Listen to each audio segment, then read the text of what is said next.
Good morning all of you. आपण glycolysis कालच्या लेक्चरमध्ये स्टार्ट केलं तर आज आपण कंटिन्यू करूया. काल आपण पाहिलं की प्लांट्समध्ये जे स्टोअर्ड कार्बोहायड्रेट असतात कुठले कुठले असतात. सुक्रोज असतं समजा. ते सुक्रोजचं काय होतं ब्रेकडाऊन होतं आणि आपल्याला काय काय मिळतं ग्लुकोज आणि फ्रुक्टोज. आणि ह्या रिॲक्शनसाठी कुठलं एन्झाईम बघितलं आपण invertase. Okay now we have the substrate that is glucose and fructose. आता आपल्याला ह्या ग्लुकोज आणि फ्रुक्टोज ह्यातलं एकच वापरणार आहे प्लॅन्ट. ग्लुकोज वापरेल किंवा फ्रुक्टोज वापरेल. तर हे ग्लुकोज वापरून प्लॅन्ट काय बनवणार आहे पायरुविक ॲसिड बनवणार आहे. काय बनवणार आहे that is first step of respiration. Okay first step of breakdown of glucose that is glycolysis. मग काय होतं सुरुवातीला ग्लुकोजचं कन्व्हर्जन ग्लुकोज 6 फॉस्फेटमध्ये होतं. याचा अर्थ ग्लुकोजमध्ये काय ॲड केलं त्यांनी तर ग्लुकोजमध्ये तुम्हाला आता इथं खाली काय दिसतंय फॉस्फेट ॲड झालं आहे. काय झालं आहे फॉस्फेट म्हणून काय झालं तो ग्लुकोज 6 का आला आहे नंबर इथं. तर ग्लुकोजमध्ये किती कार्बन आहेत 6. असं समजा की 6 नंबरच्या कार्बनला काय ॲड केला तुम्ही फॉस्फेट म्हणून काय म्हणले ग्लुकोज 6 फॉस्फेट. आणि त्यासाठी कुठलं एन्झाईम वापरलं हेक्झोकायनेज. हेक्झो म्हणजे शुगर आहे कुठली सॉरी हेक्झोकायनेज नावाच्या एन्झाईमने तुम्ही काय केला फॉस्फेट ॲड केला आहेत बरोबर.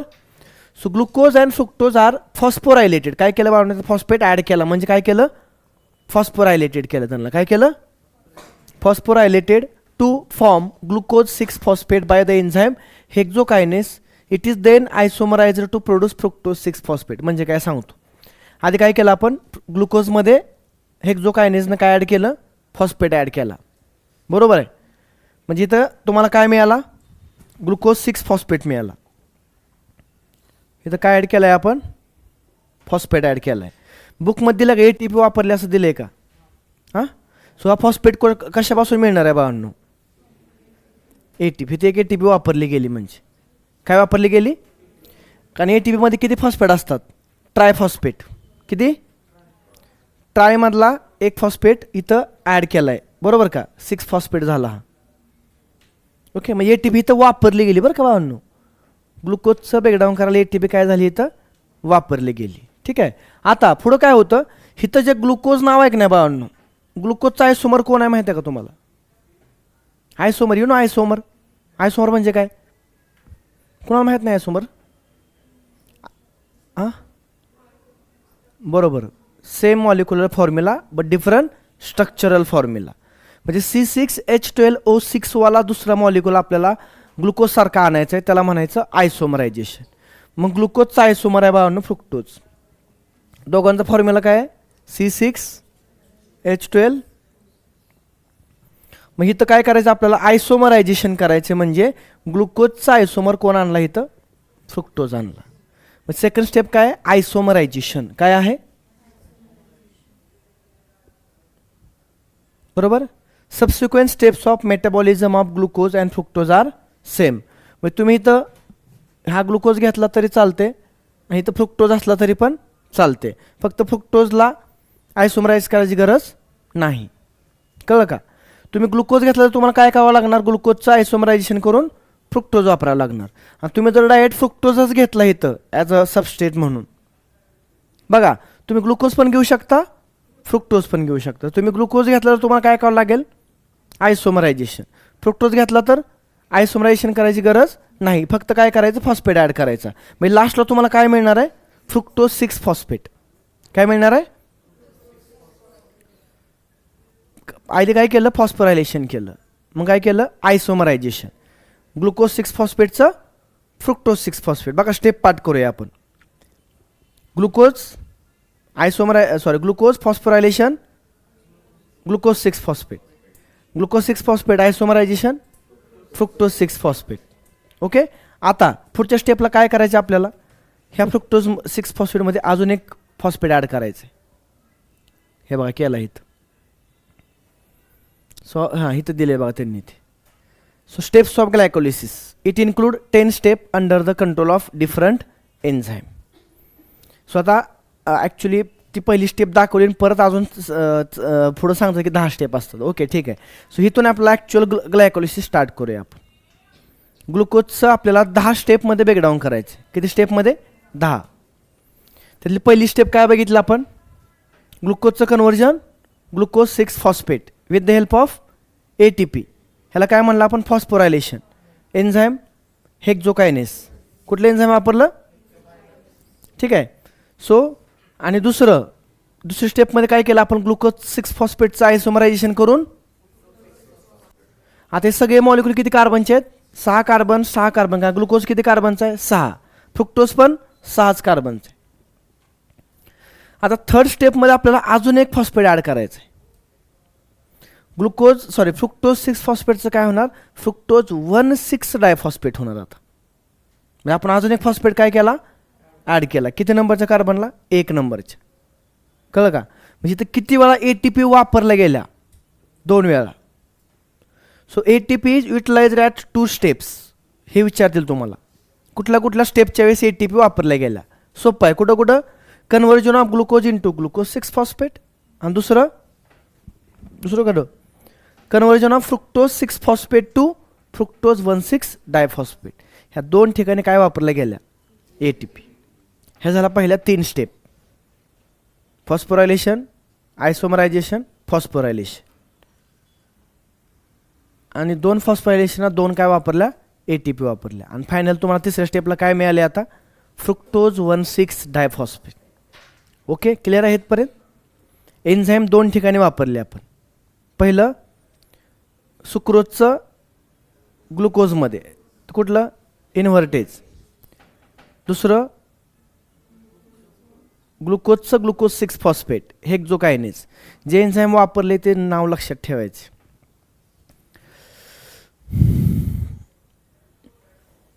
आता पुढच्या स्टेपला काय होतं? तो जो असतो ना फ्रुक्टोज 1,6 बायफॉस्फेट हा स्प्लिट होतो. काय होतो? हा स्प्लिट होतो 2 मॉलिक्यूलमध्ये. ह्या मॉलिक्यूलचं हे तुम्ही शॉर्ट फॉर्मच लक्षात ठेवायचे. कोण आहेत ते? PGAL आणि DHAP. 6 कार्बन फ्रुक्टोज 1,6 बायफॉस्फेटचं 2 मॉलिक्यूलमध्ये ब्रेकडाऊन झालं. कुठले? PGAL 3 carbon, DHAP 3 carbon. दोन्ही पण असे आहेत की एक इंटर कन्व्हर्टेबल आहेत. दोन्ही सेमच आहेत असे. त्यामुळे काय झालं बघा? ॲरो कसा काढलाय? ह्याच्यापासून हा बनवू शकतो, ह्याच्यापासून हा बनवू शकतो. मग हे 2 वेगवेगळे करण्यापेक्षा काय केलं? ह्या दोघांना एकत्र केलं आणि 2 मॉलिक्यूल बनवले. कुठले? Bye PGA. 2x म्हणजे 2 काय तयार झाले? By PGA. PGALचा लॉंग फॉर्म काय आहे? फॉस्फोग्लिसरॅल्डिहाइड. काय आहे? DHAPचा काय आहे? Dihydroxy acetone phosphate. हे 2 मॉलिक्यूल्स स्प्लिट होऊन तयार झाले बाळांनो. कोणापासून? फ्रुक्टोज 1,6 बायफॉस्फेटपासून. काय स्टेपला एक्सप्लेन करणार तुम्ही? Fructose 1,6 biphosphate is split into dihydroxy acetone phosphate that is DHAP and 3 phosphoglyceraldehyde that is PGAL. Okay. आता काय म्हणले बघा त्यांनी? PGAL is oxidized and with a inorganic phosphate get converted to 1,3 bye phosphoglycerate म्हणजेच bye PGA. During this 2 redox equivalent that is 2H atoms are removed from PGL and transferred to NAD forming NADPH. आता लक्षात ठेवा महत्त्वाचं काय झालं इथं महत्त्वाची गोष्ट काय होते? PGALचं कन्व्हर्जन बाय PGA मध्ये होते. ह्याचं बी कन्व्हर्जन बाय PGA मध्येच होते. ज्यावेळेस हे होत असतं त्यावेळेस ह्या बाय PGAL मधला एक हायड्रोजन काय होतो? रिलीज होतो आणि तो हायड्रोजन कोणाकडे जातो? NADH. म्हणजे पहिला एक इथं मॉलिक्यूल तयार झाला NADH. सो तुम्हाला असं विचारतील की ग्लायकोलिसिसमध्ये NADH कुठं तयार होतो? कोणाच्या मध्ये? PGALचं कन्व्हर्जन बाय PGA मध्ये होताना काय तयार होतं बाळांनो? NADH तयार होतो. स्टेप इथं दिली आहे बघा. रिमूव्हल ऑफ हायड्रोजन म्हणजे काय असतं बाळांनो? ऑक्सिडेशन. बरोबर. सो PGALचं काय झालं? ऑक्सिडेशन झालं with inorganic phosphate get converted to 1,3 bi PGA. During this 2 redox equivalent. किती हायड्रोजन बाहेर पडलेत? 2. सो 2 redox equivalent म्हणजे 2 hydrogen atoms are removed from PGAL and transform to NAD forming NADHH+. 2 hydrogen बाहेर पडलेत ना, मग काय झालं ते? NADHH+ असा तयार झाला इथं. कुठली स्टेप आहे? 6वी स्टेप आहे. आता मी काल जसं सांगितलं तुम्हाला बाय PGAचं काय होतं? फक्त पी जे होतं म्हणजे इथला बाय पी जेमध्ये इथं किती फॉस्फेट आहेत? 2 फॉस्फेट आहेत. किती फॉस्फेट आहेत इथं? ह्यातलं एक फॉस्फेट निघून गेला कुठं? ATPमध्ये. आणि किती पी जे राहिला? सिंगल पी जे. म्हणून काय शब्द आला आता? P G. बरोबर, सिम्पल आहे. कळलं तुम्हाला? बाय पी जी एमधून म्हणजे बाय फॉस्फो येतो, म्हणजे 2 फॉस्फेट आहेत ह्याच्यामध्ये. किती फॉस्फेट आहेत? त्या 2 फॉस्फेटमध्ये एक फॉस्फेट निघाला आणि काय बनलं? ADP पासून ATP बनला आणि काय तयार झाला? PGA. Okay, PGA. तो खाली दिले बघा. Bi PGA become 3 PGA yielding energy, that is ATP. This energy is trapped by the formation of ATP. So ATP तयार व्हायची पहिली स्टेप कुठं झाली? बाय PGA पासून PGA पर्यंत. ह्याच्यामध्ये काय तयार झालं? ATP. आणि PGAL आणि बाय PGAच्या मध्ये NADH तयार झालं. बरोबर, सिम्पल. आता काय होतं? PGAचं काय कशामध्ये कन्व्हर्जन होतं? 2 PGA मध्ये. हा काय फरक आहे सर? हा जो असतो ना बाळांनो, हा 3 PGA असतो. काय असतो हा? म्हणजे इथं फॉस्फेट आहे तो 3 नंबरच्या कार्बनला जोडलेला असतो. इथं तो किती नंबरला येतो? 2 नंबरला येतो. म्हणजे फक्त काय होतं? आयसोमरायझेशन होतं. बुकमध्ये तुमचं दिलं असेल मला वाटतं असं, का नाही दिलं? ह्याचं मिनिंग असं आहे, ॲक्च्युली तुम्हाला दिलेलं नाही इथं. ह्याचं मिनिंग कसं आहे सांगतो तुम्हाला. हा जो बाय PGA म्हणला की नाही, हा कसा बाय PGA? 1 3 bye PGA. हा म्हणजे इथं जे 2 फॉस्फेट आहेत का नाही, एक फॉस्फेट किती नंबरला आहे? 1 नंबरला. आणि दुसरा किती नंबरला आहे? 3 नंबरला आहे. 2 फॉस्फेट आहेत का नाही? तुम्ही नोमेनक्लेचर शिकलाय. नोमेनक्लेचरमध्ये काय असतं? ज्या कार्बनला जे फंक्शनल ग्रुप जोडला आहे त्या कार्बनचा नंबर लिहावा लागतो तुम्हाला. मग जर 1 नंबर आणि 3 नंबरला फॉस्फेट जोडला आहे, याचा अर्थ तुम्ही काय लिहिणार तिथं? 1 3 बाय PGA. 1 3.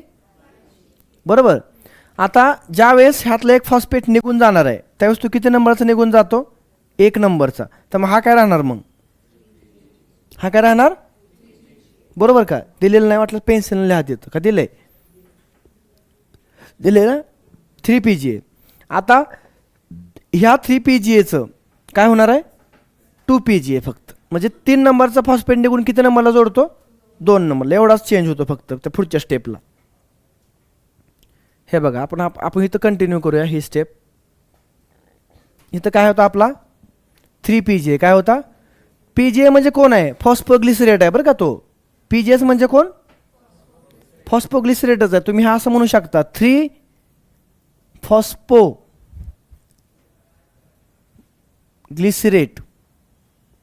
3 फॉस्फोग्लिसरेट. हा तिथं काय होतं? 3 नंबरचा फॉस्फेट किती नंबरला जातो? 2 नंबरला. काय येतं? 2 फॉस्फोग्लिसरेट.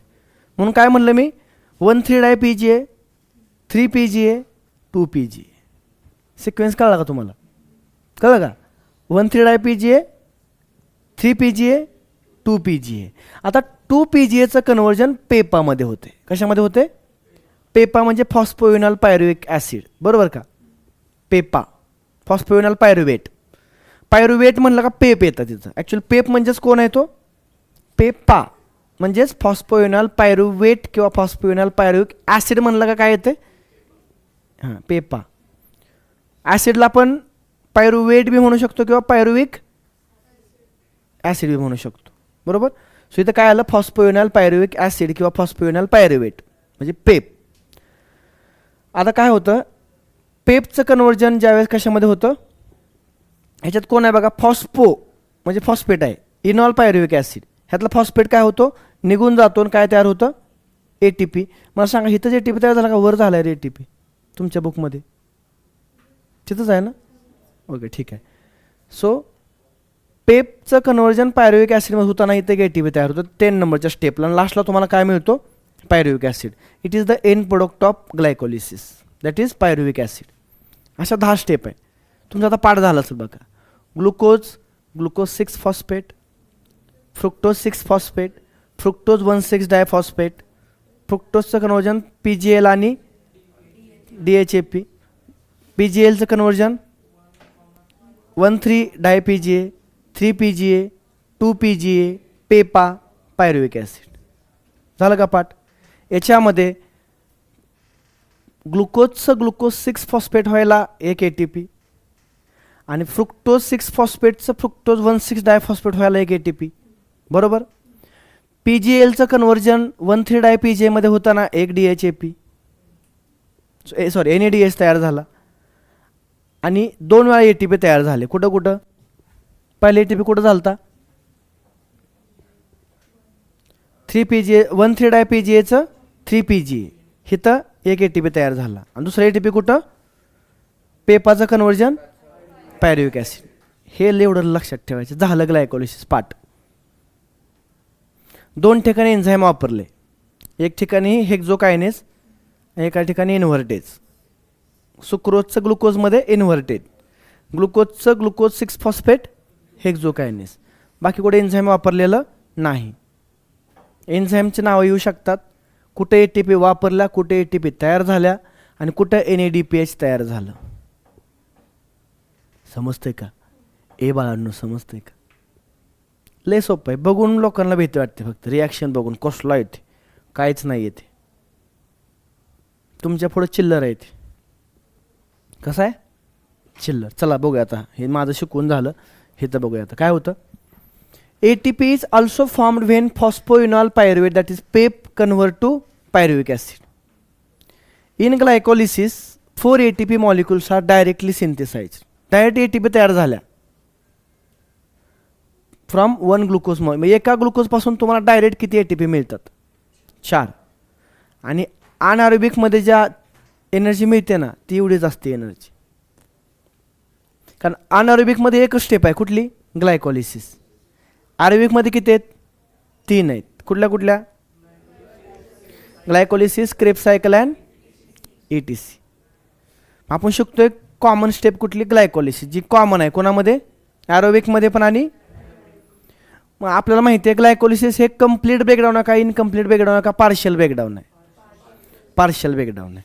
मग ग्लुकोजचं ज्यावेळेस पार्शियल ब्रेकडाऊन होतं त्यावेळेस आपल्याला किती ATP मिळतात, आपल्याला मिळतात 4. तयार किती होतात 4, पण ॲक्च्युअली आपल्याला त्यातल्या 2च मिळतात. कसं काय, कारण 2 वापरल्या नाहीत का, वर 2 वापरल्या ना, आधी 2 वापरल्या आणि 4 तयार झाल्या. नेट किती मिळाल्या 2च मिळाल्या. मुद्दा कळला का नाही कळला. अरे बा वर आपण 2 वापरल्या, इथं 2 काय झाल्या तयार झाल्या. सो बघा, in glycolysis 4 ATP molecules are directly synthesize. तयार किती होतात विचारलं तर किती होतात 4. Are directly synthesized from 1 glucose molecule. Pyruvic acid is the key product of the glycolysis. Its metabolic fate depends on the cellular need. ह्याच्या म्हणजे ह्याचं मिनिंग सांगतो. मेटाबॉलिक फेट म्हणजे पायरुविक ॲसिडचं पुढं काय होणार हे कशावर डिपेंड असतं, सेलची गरज काय, सेलला ATP पाहिजे का सेलला अजून काय बनवायचं. कारण ह्याच पायरुविक ॲसिडपासून तुम्ही प्रोटीन बी बनवू शकता, याच पायरुविक ॲसिडपासून तुम्ही फॅट्स पण बनवू शकता. म्हणजे आपण कार्बोहायड्रेट खाल्लं तर तुम्ही त्यापासून काय बनवू शकताय, फॅट बनवू शकता. त्यापासून तुम्ही प्रोटीन्स पण बनवू शकताय. कसं ते पुढं तुम्हाला शिकवतो मी. ओके, ते पुढं ठरते. सो हे झालं बाळांनो कशाबद्दलचं, ग्लायकोलिसिसबद्दलचं. हे पूर्ण स्टेप्स दिलेत, पाठ करा आता. I will give you 2 minutes. सगळ्यांनी पाठ करायचं, मग मी तुम्हाला विचारतो सायकल सगळ्यांना. बघूया कोणाकोणाच पाठ होते. लावा ताकद.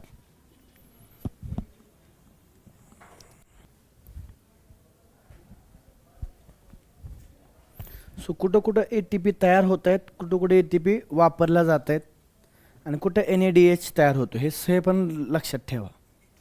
इजी आहे, एकदा दोनदा तुम्ही लर्न केलं व्यवस्थित का कळतंय तुम्हाला.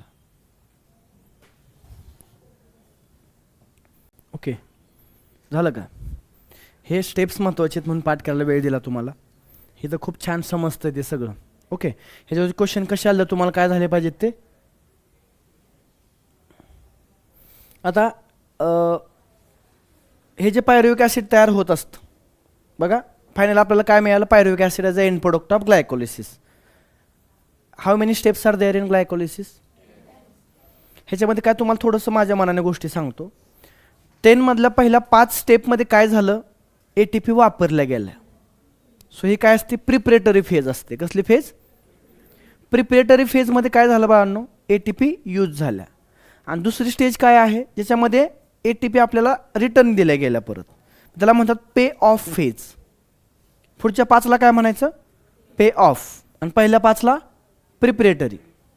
बरोबर का. त्यात काय झालं, प्रिपेअर झालं DHAP आणि PGAL, आणि ते तयार होईपर्यंत तुम्हाला 2 ATP काय झाल्या, वापरल्या गेल्या, आणि तिथून पुढं तुम्हाला परत ATP रिटर्न देऊन पे ऑफ केलं त्यांनी. काय केलं, पे ऑफ. असं 10 स्टेप आहेत. बरोबर. पहिल्या 5 आणि पुढच्या 5. बरोबर का.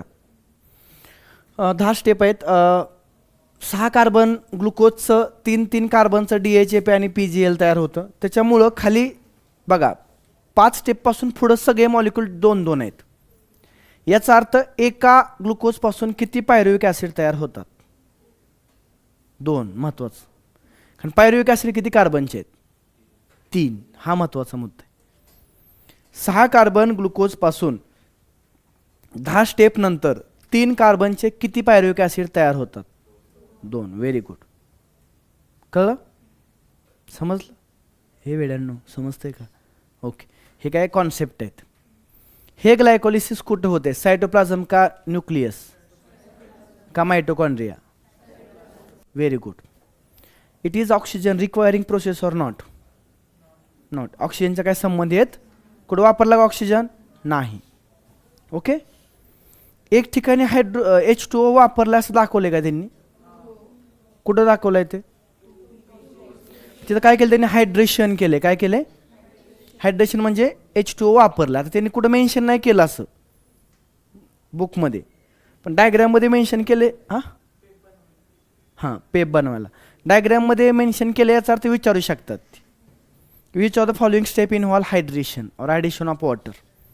डायग्रामवरून विचारू शकतात ना ते. रिॲक्शन आहेत ना बाळांनो, हे चेन ऑफ रिॲक्शन आहेत, सिक्वेन्स ऑफ रिॲक्शन. त्यात हायड्रेशन गरजेचं असं म्हणून त्यांनी ॲड केलं असेल. ओके. हे झालं ग्लायकोलिसिस. बरं तुम्ही ते नोट्स पण वाचला का सगळ्या बुकमधलं, ते जे पॉईंट्स आहेत ते त्यात काय राहिले का, काय राहिले, किती किती पॉईंट्स आहेत, किती मोठं आहे ते, पूर्ण आहे का ते. मग एकदा वाचता का, का कसं समजलंय तुम्हाला, समजलंय ना. काढावं तर उद्या विचारा. मग आता पुढची स्टेप बघूया आपण. त्याच्यामध्ये आता काय होणार आहे, पायरुविकचं पुढं काय होणार हे डिपेंड करतं की तो कुठल्या कंडिशनला आहे. जर तो अनारोबिक कंडिशनमध्ये असेल, म्हणजे ऑक्सिजन नसेल त्याच्याकडे तिथं, तर 2 गोष्टी घडू शकतात. काय घडू शकतं, एक तर लॅक्टिक ॲसिड फर्मेंटेशन, म्हणजे फर्मेंटेशन होते, किंवा अल्कोहोल, ईस्ट अल्कोहोल तयार करते. अशा कंडिशन्समध्ये ते असं होते. आणि जर ऑक्सिजन असेल तर काय होते, aerobic respiration, Krebs cycle continue होते पुढे. आधी आपण काय बघूया, मग हे दोन्ही बघूया. ओके. सो बघा, in different cell pyruvic acid is handled in 3 ways. First is lactic acid fermentation in muscle. कुठं होते बाळांनो, हे मसल सेल. पुढे येते ते अल्कोहोलिक फर्मेंटेशन कुठं होते, ईस्ट करत असते. म्हणजे some microbes are there, they doing fermentation for production of alcohol. And then third is aerobic रेस्पिरेशनची second step, that is Krebs cycle. Okay. आता आधी आपण काय बघूया, वरच्या 2 बघूया. ज्यालाच काय म्हणतात, anaerobic respiration, that is fermentation. Okay. आता ऑक्सिजन नसल्यामुळं त्याला काय करायचं, फर्मेंटेशन करायचे. ओके.